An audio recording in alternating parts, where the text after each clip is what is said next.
Stéphane, qu'est-ce que tu as fait comme modification aujourd'hui? Donc aujourd'hui, on a rajouté l'Angélus des fêtes le jour de Noël à midi.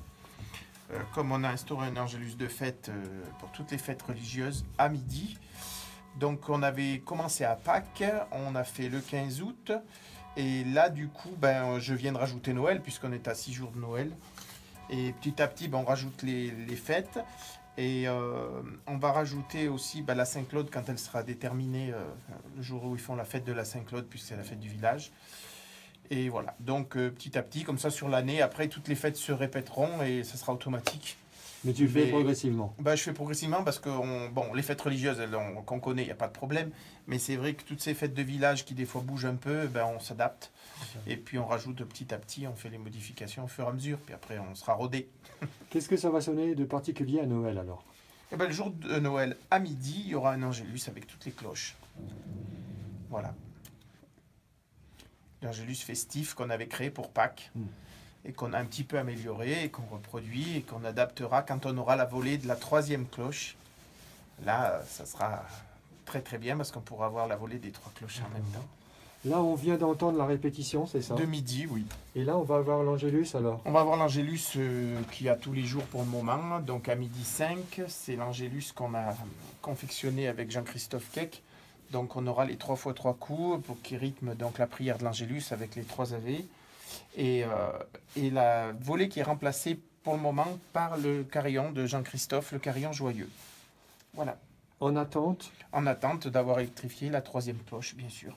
Ou là, tu feras un Angélus traditionnel. On fera un Angélus traditionnel et on gardera ce carillon joyeux pour les fêtes. D'accord. Donc l'Angélus va commencer dans 1 minute. Voilà. On va l'attendre? On va l'attendre et on l'entend un petit peu ici. Tu disais que tu avais programmé la fête de Noël, mais pas les autres fêtes religieuses encore? Pas encore, parce que petit à petit, après, il faut que je détermine aussi un peu avec la paroisse ce qu'on fait, parce qu'on peut faire aussi l'épiphanie, par exemple, le 6 janvier. Mais il y a des endroits où on ne fait pas les petites fêtes, entre guillemets. Mais donc là, cette année, pour moi, on a marqué les gros événements, pas 15 août, Noël, mais il faut quand même rajouter là-dedans les rameaux, Ascension, Pentecôte, la Toussaint, et puis les fêtes de la Vierge, si on veut, donc 8 décembre, 8 septembre. Voilà, donc après, on peut rajouter aussi l'Annonciation, le 25 mars. Voilà, c'est à peu près ce qu'on rajoute, ce qu'on met partout sur Briançonnet. Alors ça va commencer dans 3 secondes. 3 2, secondes. 1. Tu veux bien ouvrir la porte pour qu'on entende mieux?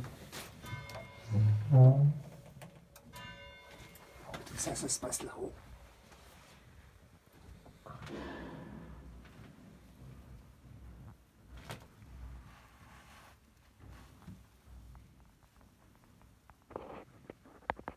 Et 3 fois 3 coups.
C'est bon pour toi? Et voilà, c'est parfait. C'est bon pour toi? Impeccable. Et une dernière question. Pour les fêtes à date variable, comme Pâques et compagnie, il en tient compte? Lui Oui, oui, il s'adapte. Donc tu programmes Pâques en Je quelque programme sorte. la fête en question que je peux prévoir d'avance et puis il reconduit toutes les années, même si cette date bouge dans le calendrier. D'accord. Voilà. Ok, donc ça vaut le coup de programmer une fois pour toutes. Hein. Ah oui, après on sera, une fois qu'on a passé l'année et qu'on est sûr de toutes les fêtes de village. Mais là, le pour des reste. raisons de temps, tu n'as fait que Noël. Oui, puis comme on est à 6 jours de Noël, eh ben, il fait plutôt froid dans les clochers, donc on fera le reste au printemps. D'accord. C'est ton dernier mot? C'est mon dernier mot pour aujourd'hui. Parfait.